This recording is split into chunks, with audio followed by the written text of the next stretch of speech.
Quero fazer referência à volta da Sônia, que esteve em São Paulo uns dias, e o Ney estava sozinho domingo aqui, né, Ney? A família está recomposta. Deus abençoe vocês, viu? Coisa boa ver vocês. Rever irmãos queridos, quero chamar aqui à frente a Cristiane, a Raquel e o Lucas. Venham aqui. E André.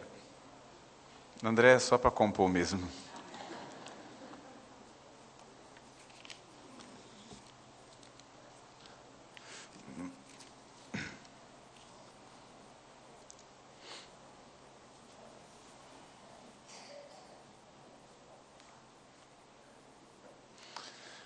A Igreja de Deus é feita de famílias, não é? É uma grande família de famílias. E tudo o que diz respeito a uma família da Igreja diz respeito a todos nós, não é? E o André tem a felicidade de, ao comemorar aniversário dentro de casa, ser tudo de uma vez, não é? No mesmo dia, o Lucas e Raquel, e logo depois, poucos dias depois, Cristiane. Não sei como é que ele faz para dar presente a todo mundo, né? Mas não podia deixar passar essa ocasião. Cristiane faz aniversário esses dias, aquela idade que ela sabe que eu gosto de falar. É a idade boa. E a Raquelzinha completou 15 anos, que é uma idade marcante na vida de toda menina, que se torna moça, se prepara para a vida madura, adulta. E o Lucas fez 13 anos, forte, né? E ficando cada dia mais calmo, já viram? Sensacional. Então faço e fiz questão de trazê-los ao altar para render esse momento de gratidão a Deus, por esse momento tão especial que essa família querida experimenta. Que Deus abençoe André, Cristiane, Raquel e Lucas. Vamos orar.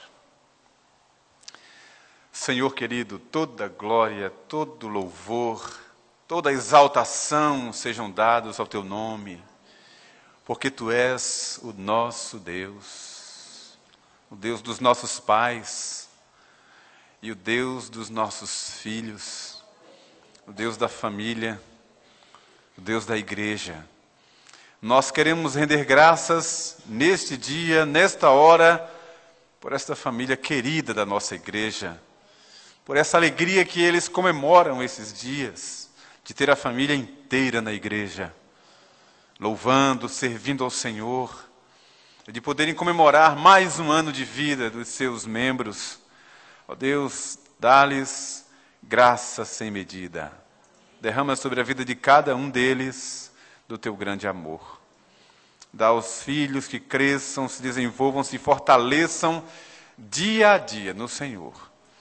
E que eles possam testemunhar sempre que o Senhor é o nosso Redentor. Abençoa-os, abençoa também os seus pais, avós, todos que fazem parte da história deles. Mantém sobre eles a Tua boa mão. É o que nós oramos e já Te louvamos no santo e precioso nome de Jesus. Amém. Amém.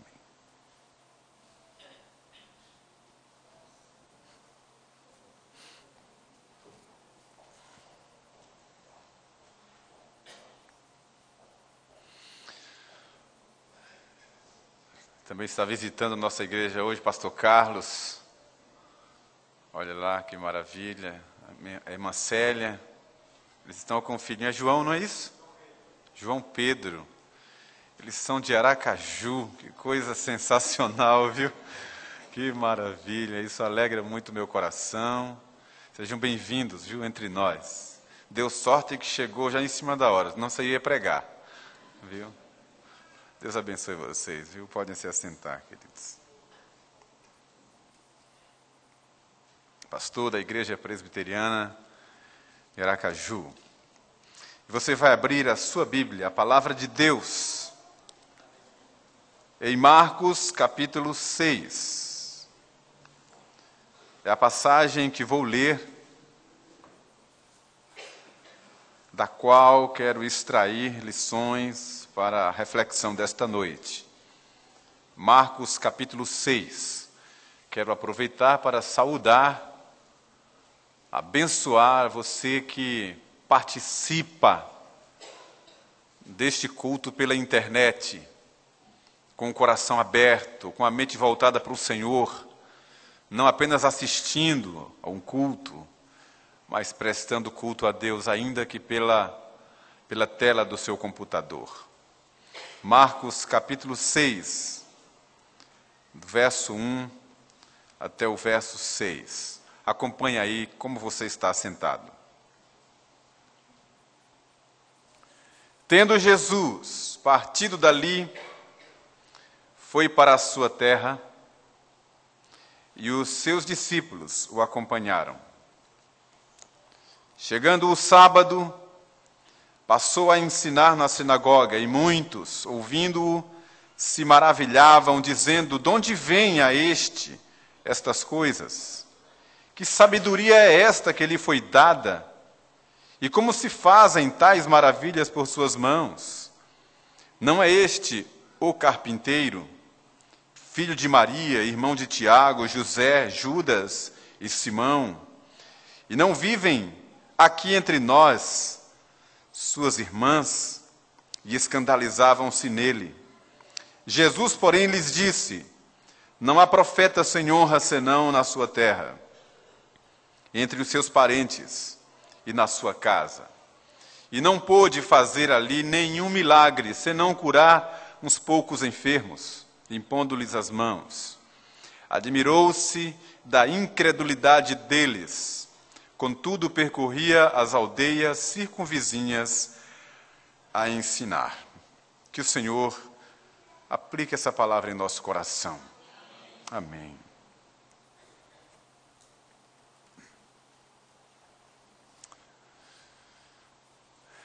Deixe-me dar uma dica a você logo de cara. Na sua Bíblia e na minha, nós temos como recurso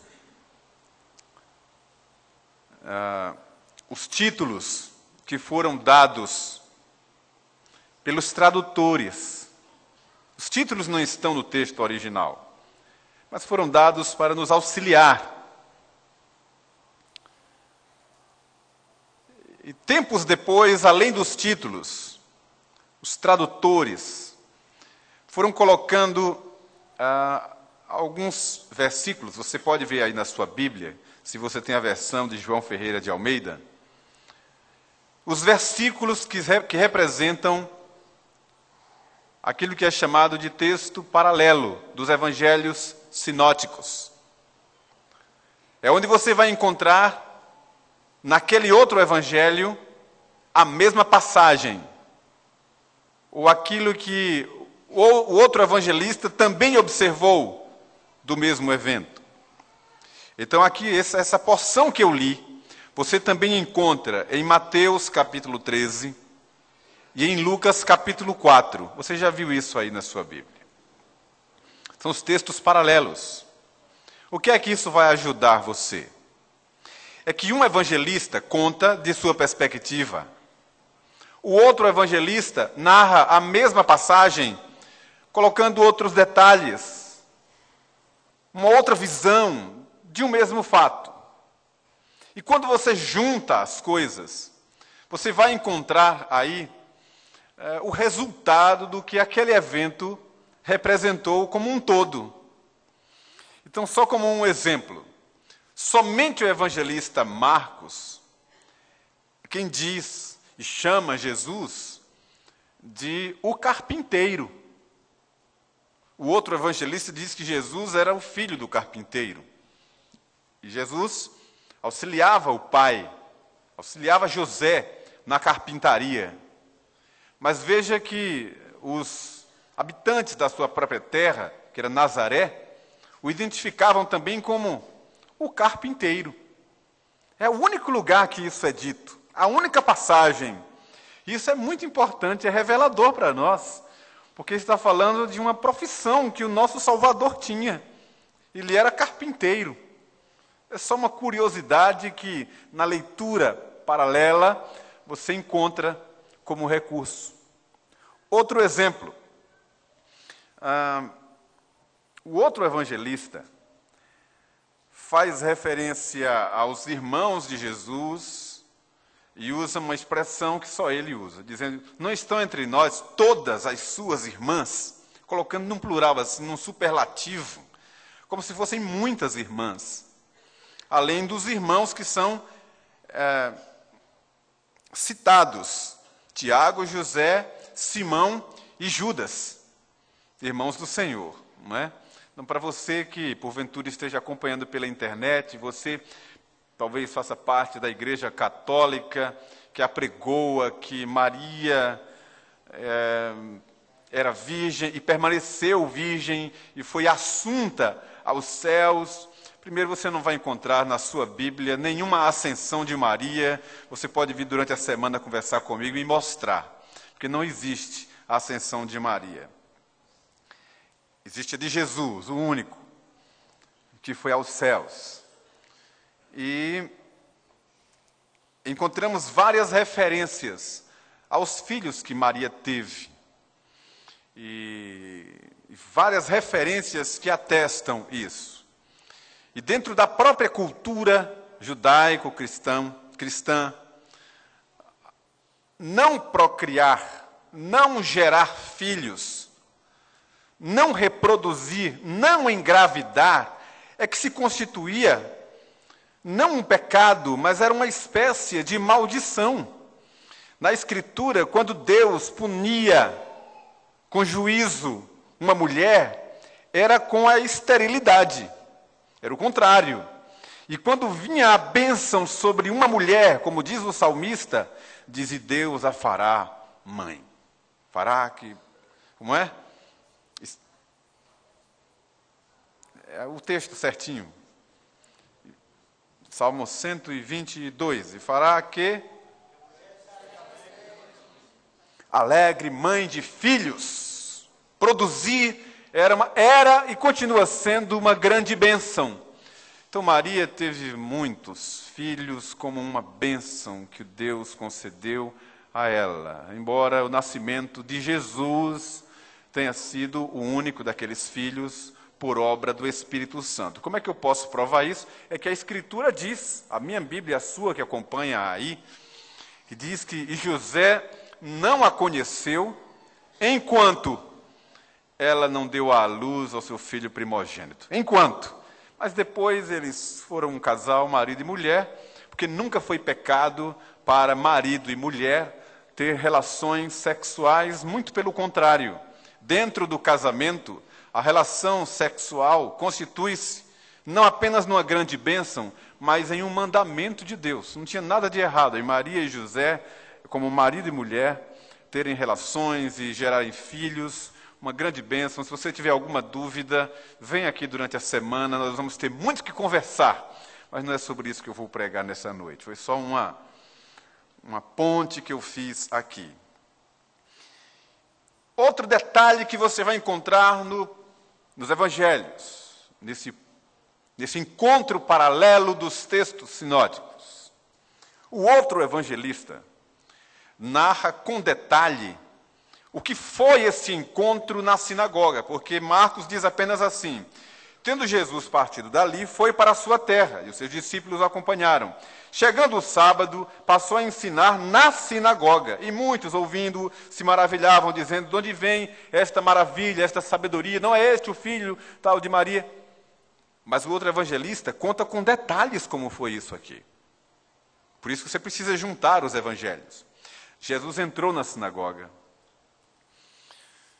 e durante o culto, ele se levantou, pediu ao assistente o livro, que era o Velho Testamento, o rolo da lei, que era um livro profético, que era exatamente o livro do profeta Isaías.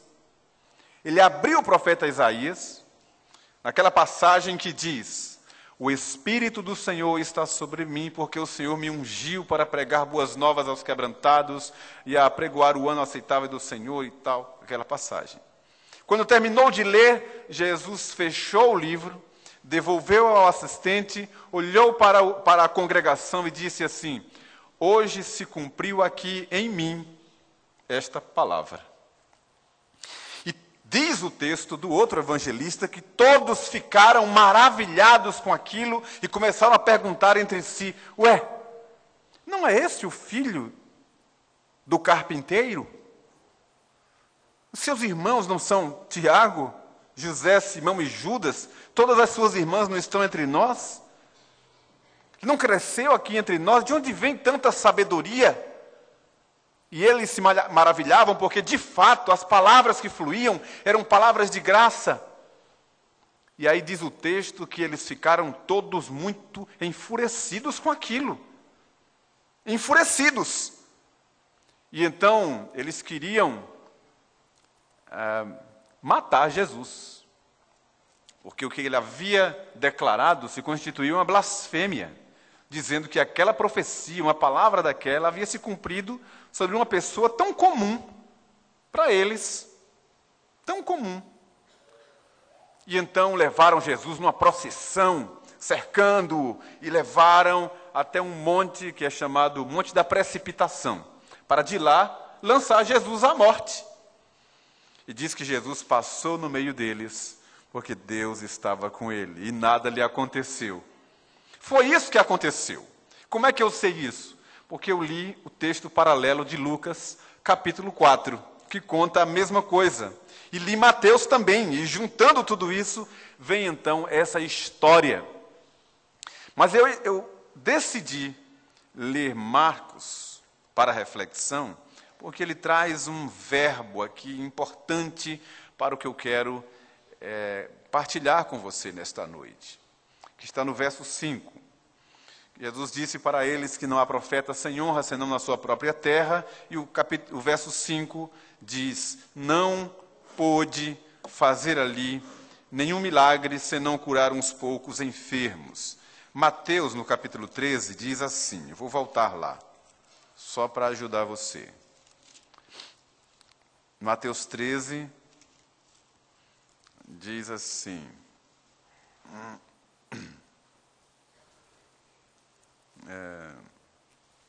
quando eu achar eu digo, viu?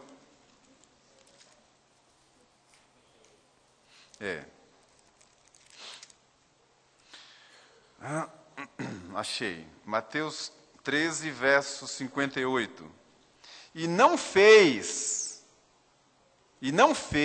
ali muitos milagres por causa da incredulidade deles. Agora veja a diferença entre o que um disse e o que o outro disse. Eu vou ler os dois textos para vocês verem por que é que eu escolhi o Marcos. Mateus 13, 58. E não fez ali muitos milagres por causa da incredulidade deles. Marcos 6, 5. Não pôde fazer ali nenhum milagre, senão curar uns poucos enfermos, impondo-lhes as mãos. Irmãos, vejam só. A nossa teologia, a base da nossa fé, o que nós verbalizamos, anunciamos, testemunhamos, proclamamos, é a respeito de um Deus que tudo pode.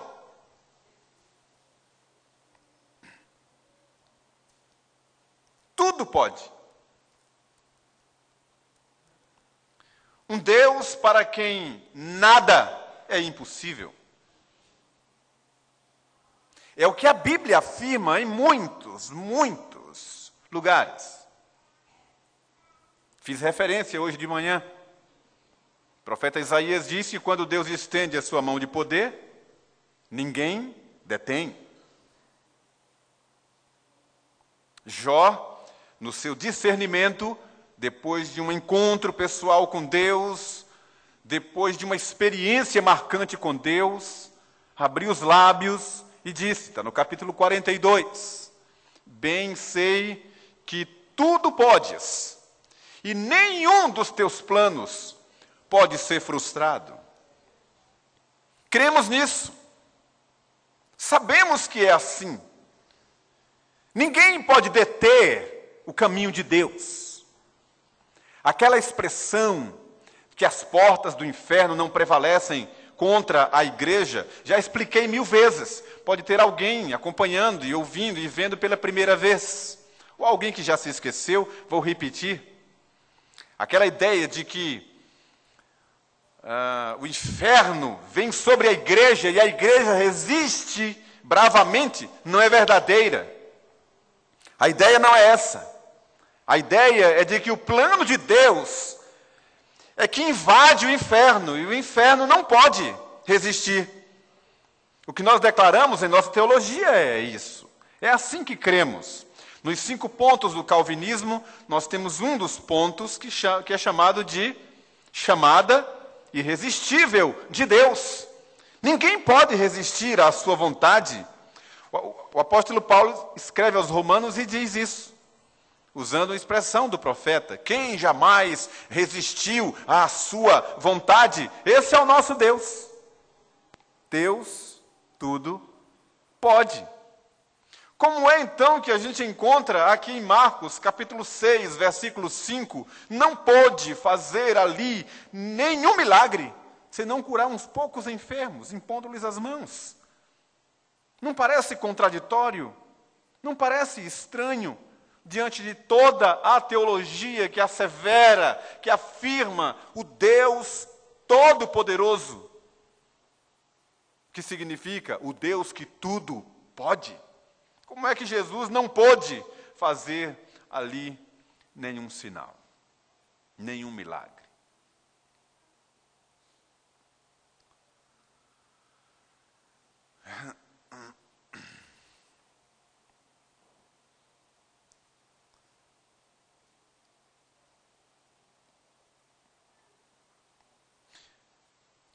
É que na sua onipotência,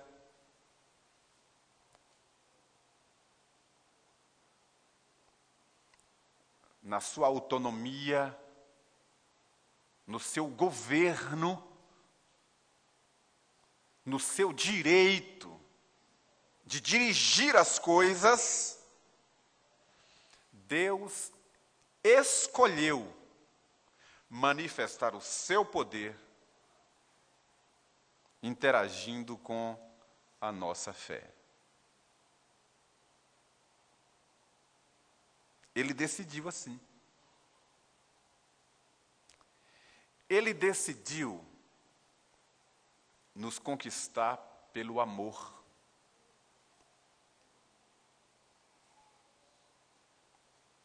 É por isso que Ele nos deu a fé salvadora para que nós reagíssemos ao seu amor. Tudo vem dele, inclusive a salvação. Mas Ele nos deu a fé para que, através da fé, nós recebêssemos a salvação e os benefícios da salvação. Com isso, Deus não arromba a porta.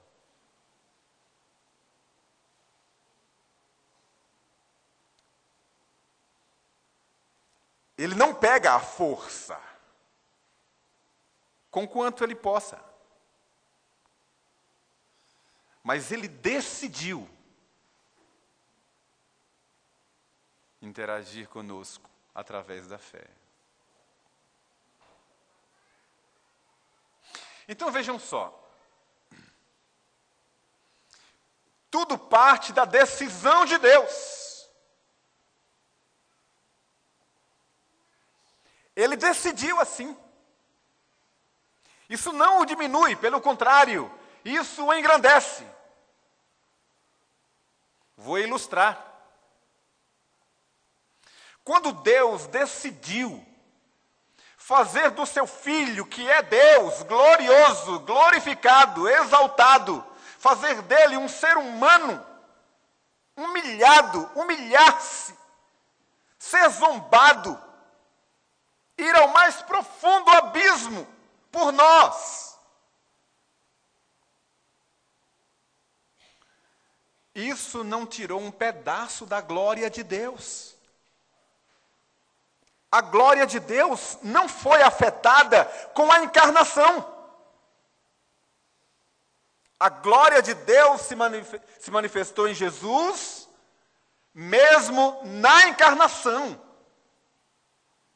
tornando-se homem, em semelhança humana. Foi reconhecido como figura humana, humilhou-se, destituiu-se da glória, andou como nós andamos, comeu o que nós comemos, só não pecou. Mas sabe por que é que isso não tirou um pedaço da glória de Deus? Porque a encarnação do Verbo fazia parte do plano de Deus, da vontade dele para nós. Isso engrandece a Deus. Então, quando ele decidiu que nós, através da fé, o acolhêssemos, isso não tira a autoridade de Deus, nem diminui a sua glória. Ele decidiu assim, ser conquistado pelo amor.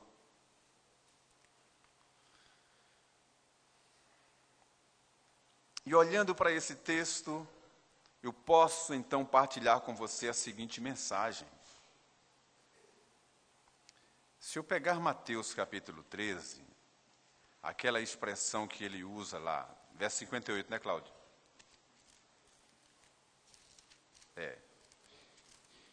13:58.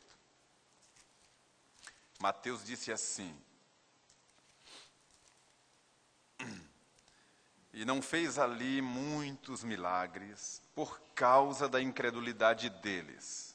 E Marcos diz que admirou-se da incredulidade deles e foi então para outros lugares, percorria as aldeias circunvizinhas a ensinar. Sabe o que é que eu posso extrair daqui? Que assim como naqueles dias, assim como naquele lugar,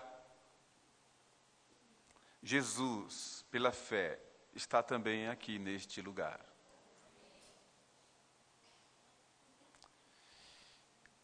E eu posso afirmar aqui, eu não sei se os irmãos vão dizer amém, vão concordar com isso, mas eu quero afirmar que muitas coisas não acontecem entre nós também porque nós não cremos.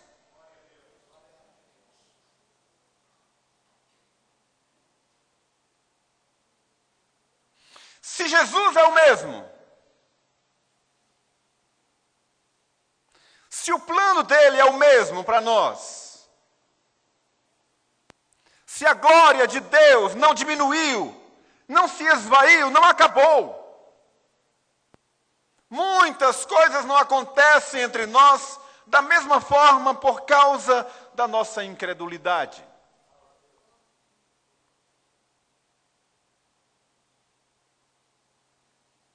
E por que posso dizer isso? Porque em várias outras passagens, Jesus reclamou daqueles que estavam diante dele e não creram. E pessoas de fora da aliança foram abençoados porque creram.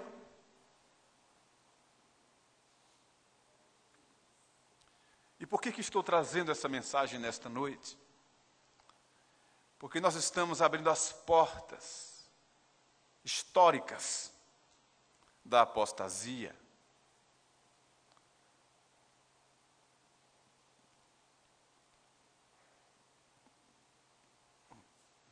E não cremos mais que Deus pode operar.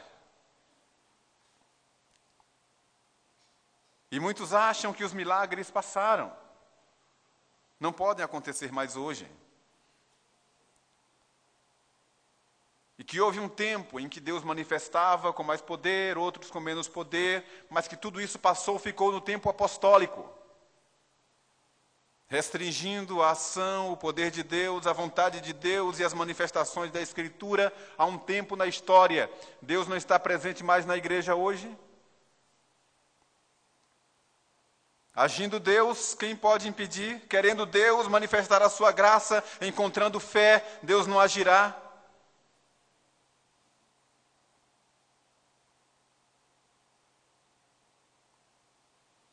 Ou a igreja do século 21 não pode mais viver pela fé. E vivendo pela fé, Deus não responderá a sua oração. Eu posso afirmar isso? Será que isso é verdade?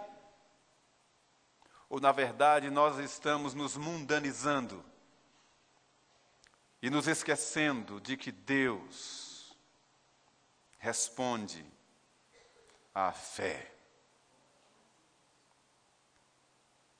Ao que parece, está se tornando ridículo, estranho, alguém revelar-se crente, fiel,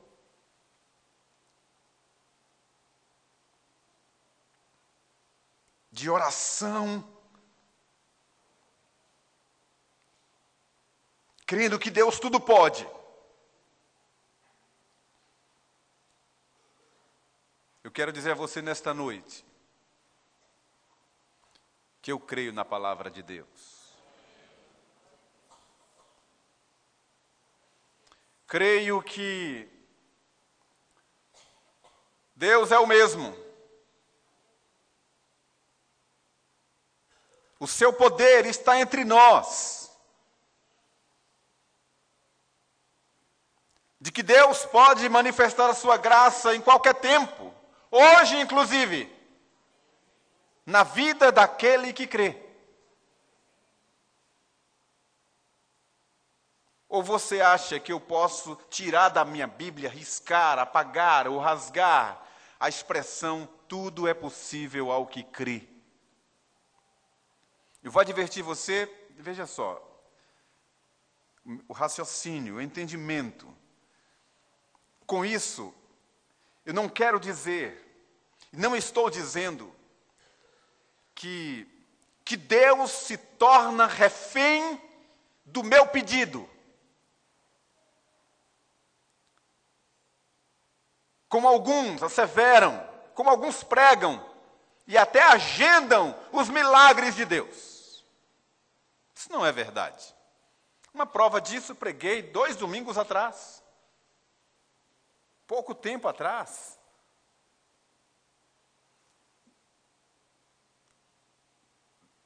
A igreja sendo perseguida. Deus, o Senhor da igreja, o protetor da igreja, o pastor supremo das ovelhas.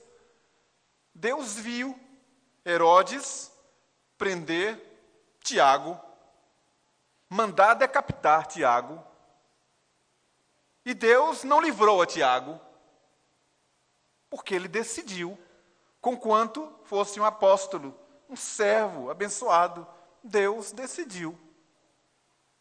No mesmo contexto, o mesmo Herodes, quando viu que aquilo foi agradável aos judeus, mandou prender também a Pedro, imediatamente, para fazer a mesma coisa. Deus ouviu a oração da igreja e livrou a Pedro.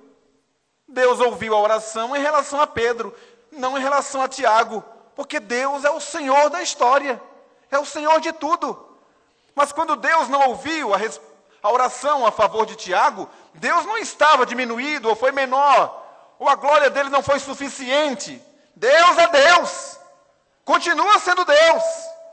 Ele diz sim e diz não, mas o poder dele está entre nós. Ele mandou que nós orássemos, crendo. Ele responderá. O que acontece é que nós, de fato, oramos pouco e nós não cremos que Deus pode fazer. E a incredulidade impede o agir de Deus. Não pode fazer. Sabe por que não pôde? Deixa eu explicar por fim, pode você achar que é uma heresia. Eu prefiro mastigar para você entender.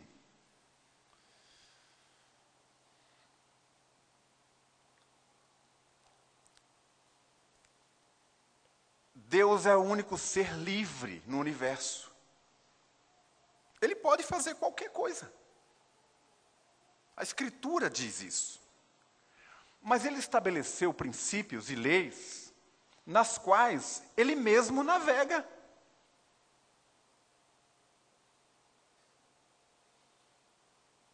Em todas as áreas da percepção humana. Um exemplo gritante, grosseiro. Não faça isso não, por favor, é só um exemplo.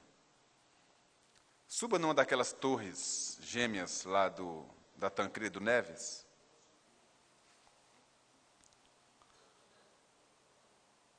Salte de lá sem paraquedas e diga: Deus, me salve, me livre, porque o Senhor pode.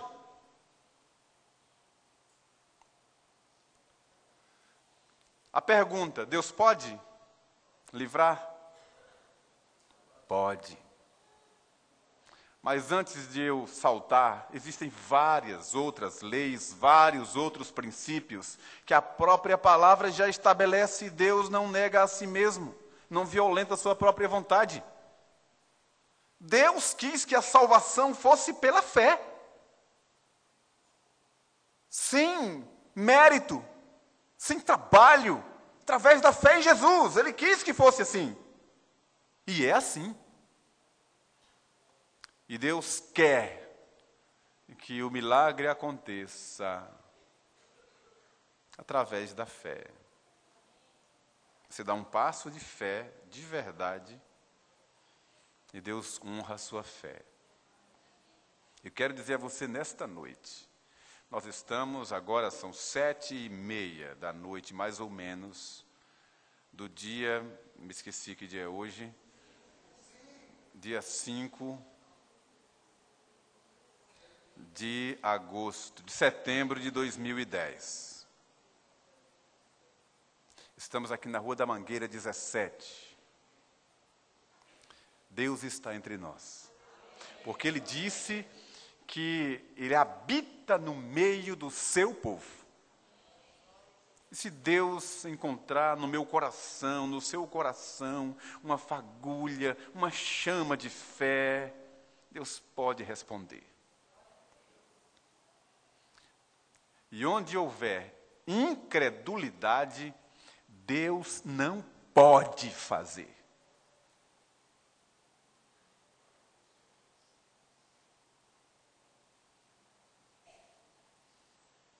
Pode parecer contraditório, mas quem afirma é Marcos capítulo 6, versículo 5. Então, nesta noite, eu desejo plantar no seu coração um desafio de fé.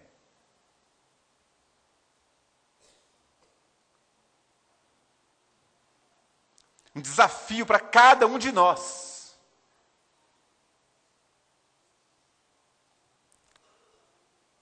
De nós nos lançarmos nos braços de Deus como uma criança se lança nos braços do Pai, certa de que o Pai vai sustentá-la.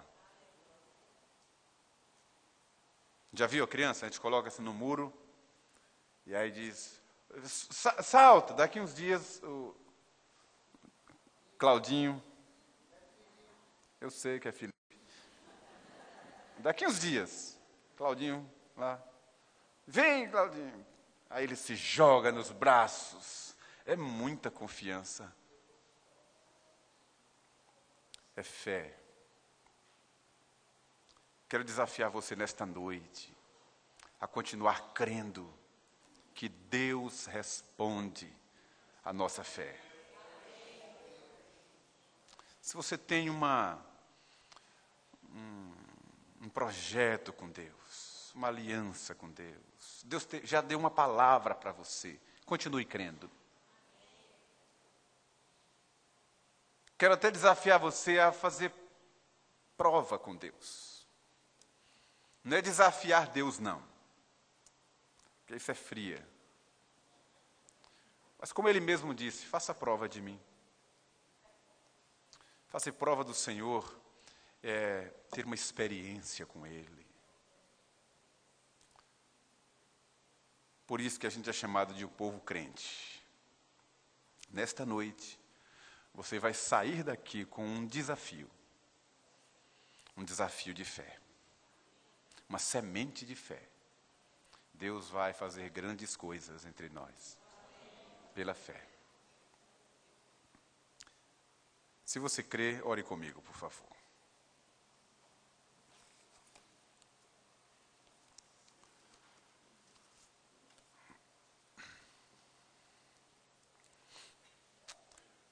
Senhor querido, estamos declarando aqui para muita gente. Alguns aqui nesse templo, tantos outros pela internet. Estamos declarando que nós cremos que Tu és o Deus da Bíblia, o Criador dos céus e da terra, o Deus Todo-Poderoso que enviou Jesus para remir os nossos pecados, o Deus que ressuscitou a Jesus para a nossa glorificação, justificação e depois nossa glorificação. Cremos que Tu és o Deus de todo poder. Cremos que o Senhor continua agindo no meio da igreja, com poder e graça e misericórdia. Cremos que o Senhor responde às nossas orações. Cremos em milagres. Cremos no sobrenatural, no mistério. Cremos no Deus que faz as coisas segundo o conselho da sua vontade, mas no Deus que, por misericórdia, atende a nossa prece. Deus querido, nesta noite, o Senhor conhece o nosso coração.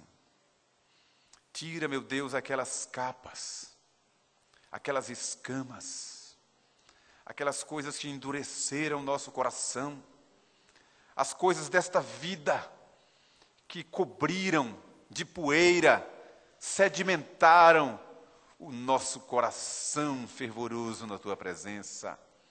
Tira também dos nossos olhos toda cegueira espiritual. Dá-nos visão do céu. Dá-nos, ó Deus, a visão do trono, da graça do Senhor. Faz-nos ver Jesus assentado ao lado de Deus, intercedendo por nós. Faz-nos ver aquilo que o Teu servo viu ajoelhado enquanto era apedrejado. Estevão, faz grandes coisas no meio da Tua igreja, Senhor, de novo. Como pediu o profeta, se fendesses os céus e descesses. Ó Deus, abre o nosso coração para crer. Faz-nos mais crentes, mais fervorosos, piedosos. Não deixe o mundo cegar a nossa visão celestial. Não deixa, Deus, este século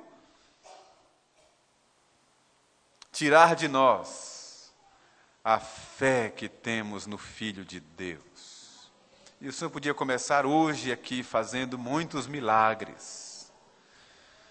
Dá ao Teu povo, acende a chama, faz vibrar de novo o nosso coração por Ti. É a oração que nós fazemos, com gratidão, com louvor, em nome de Jesus o Salvador. Amém.